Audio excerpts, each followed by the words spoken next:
নমস্কার, S Bangla news online খবর সব দেখাবো আমরা।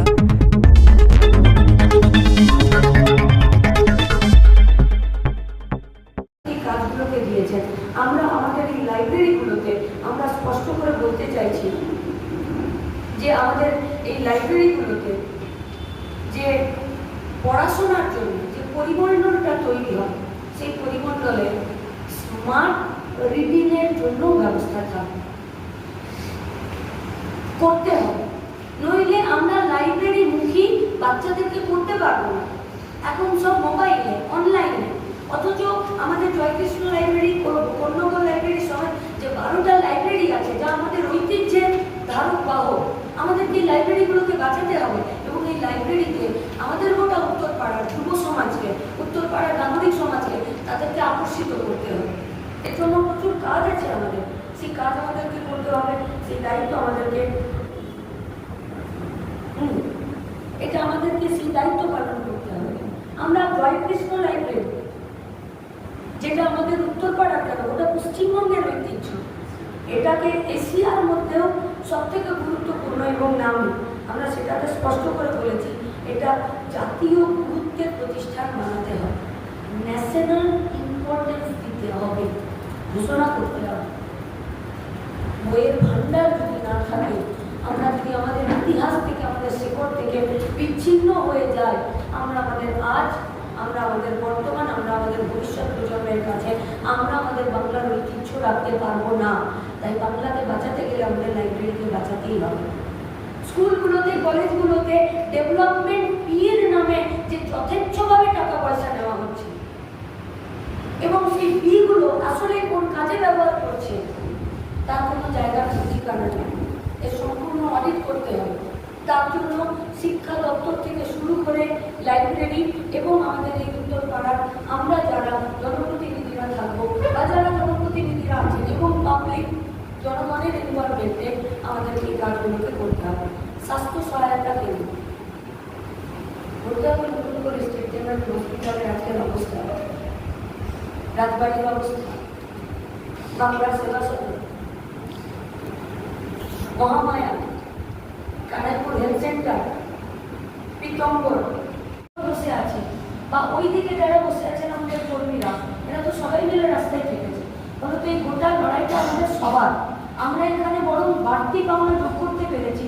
এই লড়াইটা, এই লক্ষ্যটা, এই উদ্দেশ্যটা, এই ভরসাটা এখন উত্তরপাড়ার মানুষ নিজেরা নিজেদেরকে করছে যে আমরা সিপিআইএমকে, বামপন্থীদেরকে সাথে নিয়ে, বাম সহযোগীদেরকে সাথে নিয়ে এই সমস্যাগুলোর সমাধান আমরা করবো। ফলত আর আমাদেরকে আলাদা করে ভরসার কথা বলতে হচ্ছে না, মানুষ নিজেরা আত্মবিশ্বাস এবং ভরসা আদায় করছে। শেষ 5 বছরে উত্তরপাড়ার মানুষের অভিজ্ঞতা খুব খারাপ।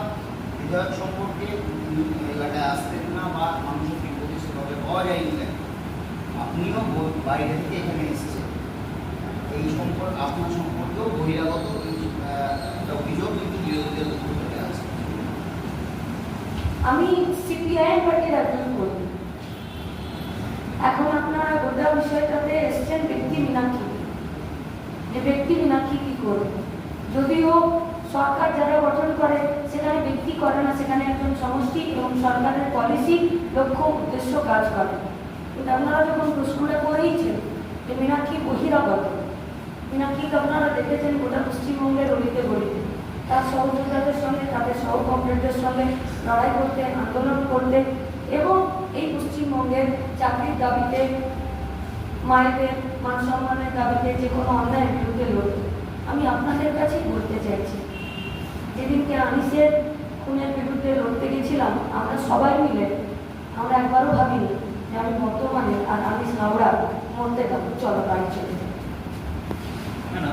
শিক্ষার প্রতি তাদের অনুরাগকে তৈরি করতে হবে এবং লেখাপড়া করলে আমরা কোনো একটি জায়গায় যেতে পারি তার ব্যবস্থা করতে হবে। দায়িত্ব অনেক, কাজ অনেক। এখানে আমাদের 3টে কলেজও আছে, তার মধ্যে একটি প্যারিমোহন কলেজ যা আমাদের সংস্কৃতির ঐতিহ্য বহন করছে। আমাদেরকে যেমন একদিকে লড়াই করতে হবে উত্তরপাড়ার মানুষকে সাথে নিয়ে স্কুলগুলোকে খোলা, ঠিক সেরকমই আমরা বলেছি যে কেরিয়ার ওরিয়েন্টেশন সেন্টার আমরা বানাবো।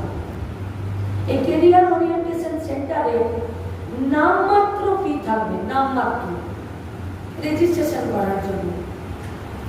সেই নামমাত্র ফিতে আমরা বলেছি সরকারি চাকরির পরীক্ষার সমস্ত রকমের ট্রেনিং তাদেরকে দেওয়া হবে, তাদের মক টেস্টের ব্যবস্থা থাকবে, তাদের কাউন্সিলিং হবে, তারা কে কোন দিকে যেতে চায় সেই কেরিয়ার গাইডেন্সের ব্যবস্থা করা হবে। এবং তার জন্য উত্তরপাড়ার সাধারণ মানুষ তারা এগিয়ে আসছেন এবং এই কাজ করতে বলছেন যে শিক্ষার প্রতি যদি এই আস্থা তৈরি না হয় তাহলে আমরা স্কুলগুলোকে বাঁচাতে পারবো না। তাহলে শিক্ষক শিক্ষিকাদের চেয়ারগুলোকে অটুট রাখার জন্য স্কুল বাঁচাতে হবে, আর স্কুলে বাচ্চাদেরকে ভর্তি করার জন্য তাদেরকে একটি কেরিয়ার গাইডেন্স আমাদেরকে দিতে হবে।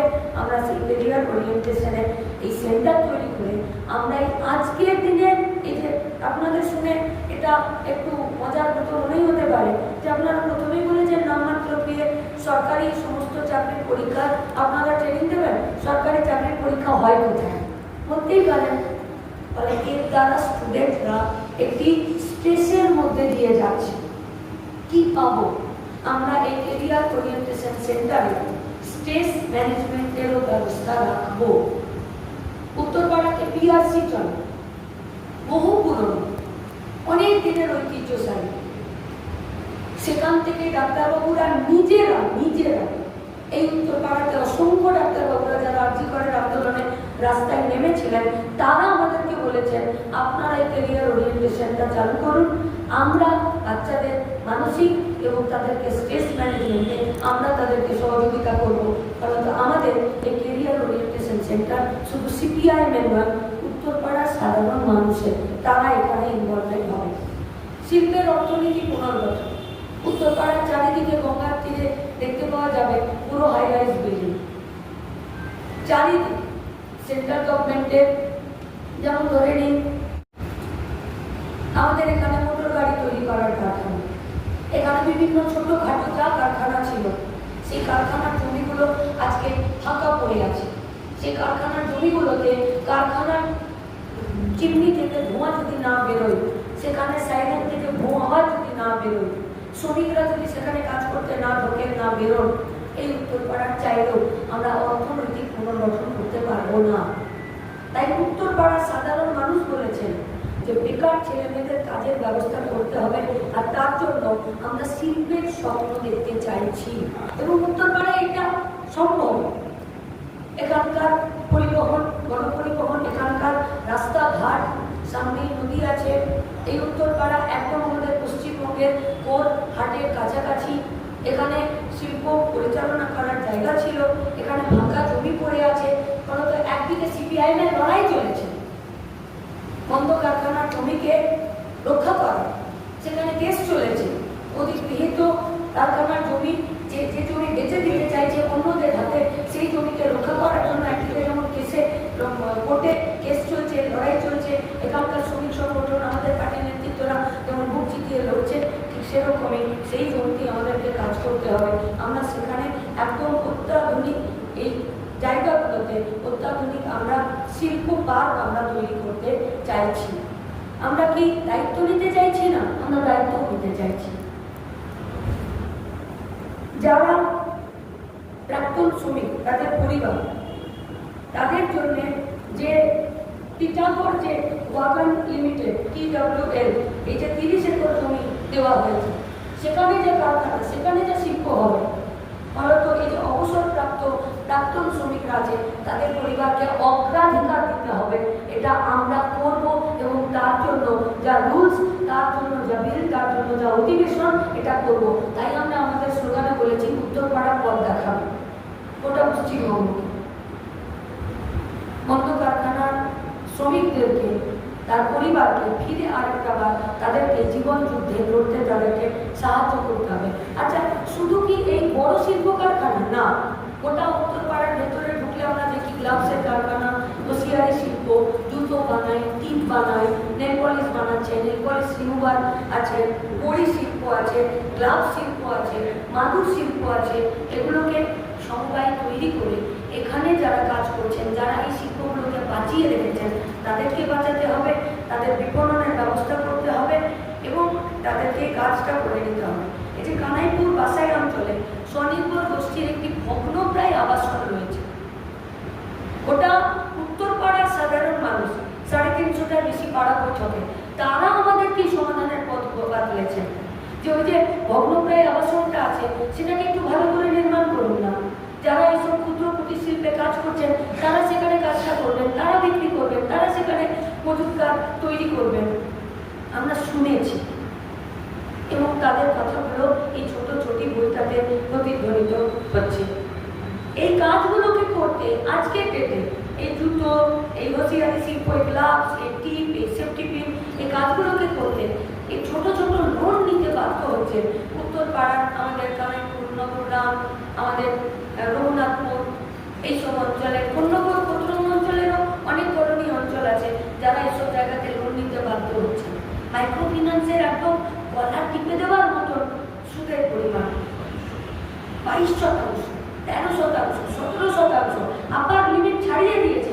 পলিসি নেই সেন্ট্রাল গভর্নমেন্টের, পলিসি নেই পশ্চিমবঙ্গ রাজ্য সরকারের, কেন্দ্রের সরকারের, বিজেপি পরিচালিত কেন্দ্র সরকারের। আমরা বলছি এই মাইক্রো ফিন্যান্সের হাত থেকে গোটা উত্তরপাড়ার সাধারণ মানুষকে আমরা রক্ষা করার জন্য আমরা নিয়ম আনতে চাইছি। দরকার হলে তাদেরকে তাদের পাশে দাঁড়াতে হবে, সুদের হার নিয়ন্ত্রিত করতে হবে। তারা যদি শোধ করতে না পারে তাদের উপরে যে বাউন্সার দিয়ে তাদের উপরে যে আক্রমণ হয় সেই আক্রমণের বিরুদ্ধে আইনিগত ব্যবস্থা নিতে হবে। যারা এই লোন শোধ করতে পারবে না তাদের সমস্ত কিছু অর্গানিকভাবে, আন্তরিকভাবে বিচার বিবেচনা করে আমরা তাদের পাশে এককালীন দাঁড়াবো, যাতে তারা এই লোনের চাপে তারা নিজেরা সুইসাইড না করেন, তারা যাতে জীবন যুদ্ধের হার না মানেন।